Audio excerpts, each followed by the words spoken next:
नमस्कार मुलांनो, welcome back to YouTube channel. Marathi अक्षर भारतीचा पहिला पेपर येणाऱ्या सोमवारी आहे, म्हणजे 24 फेब्रुवारी 2025 रोजी. बरोबर, 80 मार्कांचा पेपर आहे, 3 तास वेळ आहे. मराठी मीडियमचा पेपर झालेला आहे. त्यांना ज्या पद्धतीने समजून सांगितलं होतं सेम तोच सिक्वेन्स आपण फॉलो करूया आणि तुमचाही पेपर व्यवस्थितरित्या समजून घेऊ, म्हणजे तुम्हाला बोर्ड एक्झाम मध्ये काहीच प्रॉब्लेम नाही येणार. बघा, सुरुवातीला पेपर पॅटर्न बघा.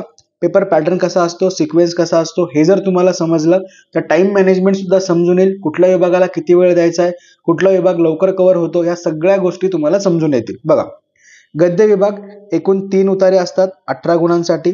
नंतर येतो पद्य विभाग, कविता, कृती. तुम्हाला रसग्रहण अजिबात नसतं, त्यासाठी असतात 16 गुण.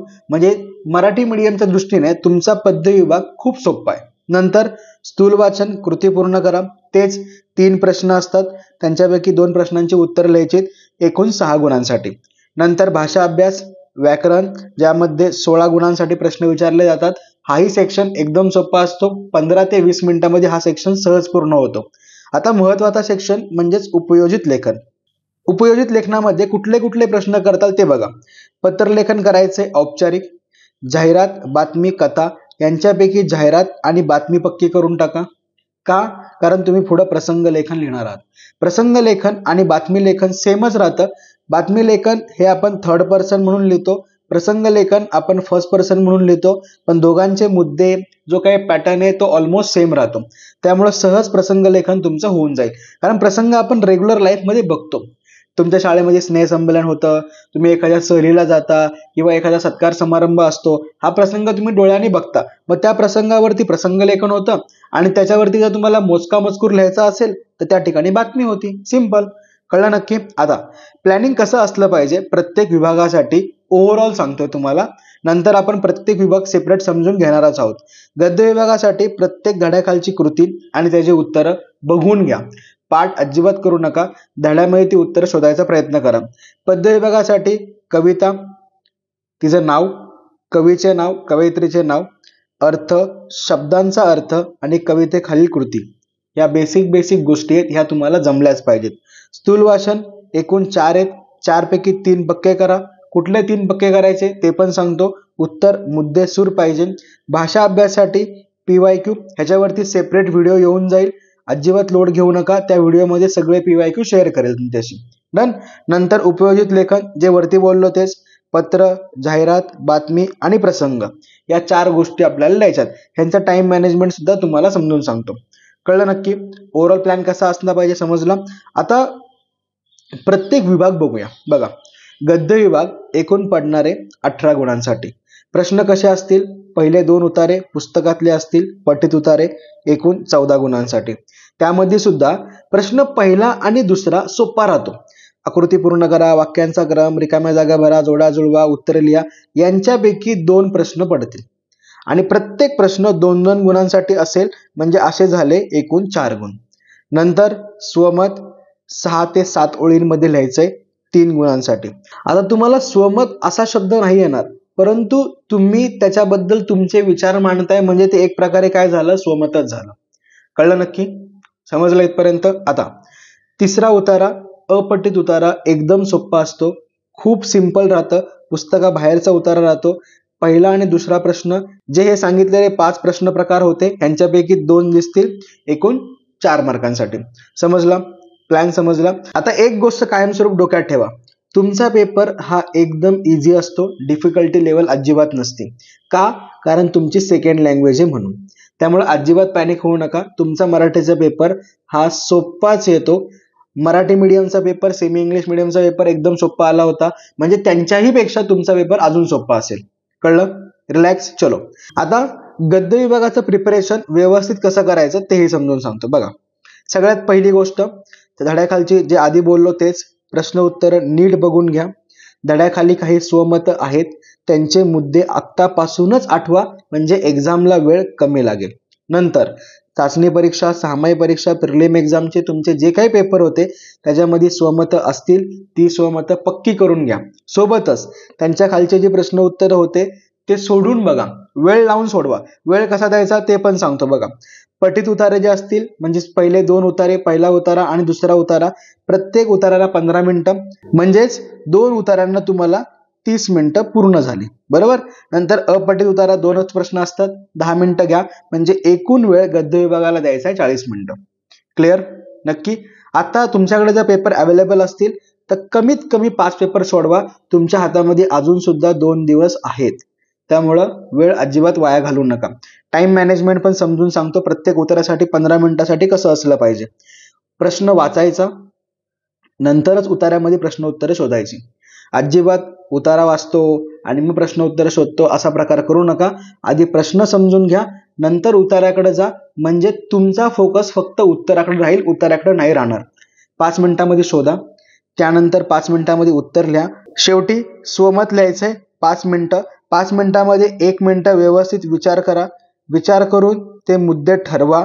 मुद्दे ठरवून झाल्यानंतर 4 मिनिटांमध्ये 5 ते 6 ओळी उत्तर लिहायचा प्रयत्न करा. कळलं? प्लॅन समजला? गद्य विभाग कसा असला पाहिजे, प्रिपरेशन प्लॅन कसा असला पाहिजे, क्लिअर झालं? नक्की. चलो, आता पुढचा विभाग म्हणजे पद्य विभाग. तुमचा पद्य विभाग आहे ना सगळ्यात सोपा आहे आणि टाइम पण ह्याला खूप कमी लागेल. अजिबात लोड घेऊ नका. बघा, प्रश्न कसे असतात, तर पहिला प्रश्न येतो, कवितेच्या आधारे कृती पूर्ण करा. म्हणजे ह्या ठिकाणी तुम्हाला कविता ही दिलेली असते. ठीक आहे. एकूण 8 गुणांसाठी त्यातला पहिला प्रश्न आणि दुसरा प्रश्न या 4 पैकी पडून जाईल, म्हणजेच योग्य पर्याय निवडा, रिकाम्या जागा भरा, उत्तरे लिहा. एका शब्दामध्ये पण असतील, एका वाक्यामध्ये पण असतील. कृती पूर्ण करा. यांच्यापैकी 2 पडतील, 2-2 गुणांसाठी, म्हणजे झाले 4 गुण. त्यानंतर शब्दांचा अर्थ 2 गुणांसाठी, काव्य सौंदर्य सुद्धा 2 गुणांसाठी, म्हणजेच एकूण गुण किती झाले इथं? 8 गुण झाले. पहिला प्रश्न. आता दुसरा प्रश्न येतो, काही मुद्दे दिलेले असतात आणि त्या मुद्द्यांच्या आधारे कृती सोडवायची 8 गुणांसाठी. बघा, ह्या ठिकाणी तुम्हाला कविता दिलेली नसती. ठीक आहे. कवितेचं नाव दिलेलं असेल, त्याच्यावरून तुम्हाला कवयित्रीचं नाव लिहायचंय. कवितेचा विषय कुठला आहे ते सुद्धा सांगायचंय. नंतर काही ओळी दिल्या असतील, त्या ओळींचा अर्थ लिहायचा आहे. एक ओळ दिलेली असेल, त्या ओळीचा तुम्हाला अर्थ लिहायचा आहे. नंतर कविता आवडती ना आवडती त्याचं कारण द्यायचंय. कमीत कमी 2 कारणे नक्की देतात. नंतर कवितेमधील काही शब्द दिलेले असतील आणि त्या शब्दांचा तुम्हाला अर्थ लिहायचा आहे. म्हणजे व्यवस्थित जर बघितलं आपण तर पद्य विभाग एकदम सोपा आहे. 2च प्रश्न आहेत, दोघांमध्ये सुद्धा ऑलमोस्ट क्वेश्चनचा पॅटर्न सेमच आहे. शब्दांचा अर्थ, काव्य सौंदर्य या ठिकाणी कवितेचा विषय आणि ओळींचा सरळ अर्थ लिहायचा आहे. म्हणजे ऑलमोस्ट पेपर पॅटर्न मधले 2ही क्वेश्चन इझी आहेत. कळलं नक्की? आता प्रिपरेशन करताना जे वरती मुद्दे होते ना त्या मुद्द्यांना अनुसरूनच प्रिपरेशन करायचं. म्हणजेच कसं, कवीचे नाव किंवा कवयित्रीचे नाव, कवितेचा विषय सुद्धा समजून घ्या, सोबत कवितेतून संदेश कुठला मिळतो ते डोक्यात ठेवा. आता संदेश का डोक्यात ठेवायचा आहे? कारण तो संदेश आपल्याला काव्य सौंदर्याला वापरायचा आहे म्हणून. कळलं? नंतर कवितेच्या खाली शब्दार्थ आहेत ते पक्के करून टाका. कमीत कमी 2 ते 3 वेळा बघा, म्हणजे ते पक्के होऊन जातील. नंतर कविता आवडत नाही असं होतच नाही, प्रत्येक कविता तुम्हाला आवडलीच पाहिजे. आणि ती कविता का आवडती त्याची 2 ते 3 कारणं पक्की करा प्रत्येक कवितेची. नंतर कवितेची खालचे प्रश्न उत्तर जे आहेत ते कवितेमध्ये कुठे आहेत ते बघून घ्या. मोस्टली त्या टाईपमध्ये तुम्हाला क्वेश्चन विचारले जातील. आणि प्रत्येक ओळ समजून घ्या. का? कारण ह्या ठिकाणी कुठली ओळ येईल ते आपण गेस नाही करू शकत. समजलं? नक्की. ओव्हरऑल आयडिया आली. बघा, पद्य विभाग एकदम सोपा आहे आपला, त्यामुळे अजिबात पॅनिक होऊ नका. जे मुद्दे सांगितलेत त्या मुद्द्यांनुसारच प्रिपरेशन करतात. डन. आता पुढचा विभाग तो म्हणजे स्थूल वाचन. बघा, स्थूल वाचन एकूण 6 गुणांसाठी पडणार आहे. ठीक आहे. एकूण 3 प्रश्न असतील, 3 पैकी 2 प्रश्नांची उत्तर लिहायचेत. प्रत्येक प्रश्न 3 गुणांसाठी विचारला जाईल, म्हणजे असे झाले 6 गुण. कुठले कुठले स्थूल वाचन तुम्हाला आहेत? मोठे होत असलेल्या मुलांनो, जाता असताला, जगणं कॅक्टसचं व्युत्पत्ती कोश. मला विचारताल तर पहिले 3 पक्केच करून टाका. ह्यांच्यामधले 2 प्रश्न येणार म्हणजे येणार फिक्स. कधी कधी 3ही येतील, त्यामुळे तुमच्याकडे वाव राहील. पण हे पहिले 3 पक्के करा. पहिले 3 पक्के झाले, आपले 6 गुण फिक्स झाले. आता सगळ्यात महत्वाची गोष्ट काय? उत्तराची मांडणी. आता बघा, इंग्लिश आपली फर्स्ट लँग्वेज आहे, बरोबर, आणि मराठी आपली सेकंड लँग्वेज आहे. त्यामुळं मराठी थोडं लिखाणामध्ये चुकू शकतं. पण जर प्रेझेंटेशन चांगलं असेल तर लिखाणामधल्या चुका आपण ओव्हरकम करू शकतो. त्यामुळे लक्षात ठेवा आपल्याला प्रेझेंटेशन एकदम चांगलं करायचं आहे. आता प्रेझेंटेशन स्थूल भाषणाचं करताना म्हणजेच काय करताल, उत्तर व्यवस्थित लिहा. कमीत कमी 10 ओळींमध्ये उत्तर असू द्या. पहिल्या 2 ओळी म्हणजे उत्तराची सुरुवात प्रश्नानुसार, त्यामध्ये स्थूल वाचनाचं नाव आणि लेखिकेचे नाव, लेखकाचं नाव स्पष्टपणे मांडा. 6 ते 7 ओळी व्यवस्थित मुद्देसूद उत्तर लिहा. शेवटच्या 2 ओळी प्रश्नानुसार उत्तराचा शेवट करा. म्हणजे तुमचं उत्तर असं इंट्रोडक्शन, त्यानंतर प्रॉपर मेन उत्तर आणि शेवटला प्रॉपर एंडिंग, अशा 3 पॅराग्राफमध्ये जर दिसलं तर आपले 6 मार्क दोन्ही प्रश्नांचे पक्के झाले. समजलं? ओव्हरऑल प्रिपरेशन प्लॅन कसा असला पाहिजे स्थूल वाचनाचा, त्यानंतर पद्य विभागाचा, गद्य विभागाचा, नंतर तुम्हाला overall preparation plan paper pattern सुद्धा समजून सांगितलं. अजिबात लोड घेऊ नका. मराठी मीडियम सेमी मीडियमचा पेपर एकदम इझी आला होता, त्यामुळे तुमचा सुद्धा पेपर इझीच येऊन जाईल. नेक्स्ट व्हिडिओमध्ये भाषा अभ्यास, व्याकरण सगळे PYQ व्यवस्थितरित्या समजून घेऊ, म्हणजे एक्झाम मध्ये हे 16 गुण पक्के. त्याच्या पुढच्या व्हिडिओजमध्ये उपयोजित लेखनामधले 1, 2, 3 आणि हे 4 जे सांगितले ते सगळे विभाग एकदम पक्के करून टाकू. व्हिडिओ आवडला असेल नक्की लाईक करा, व्यवस्थित अभ्यास करा. Bye bye, all the best.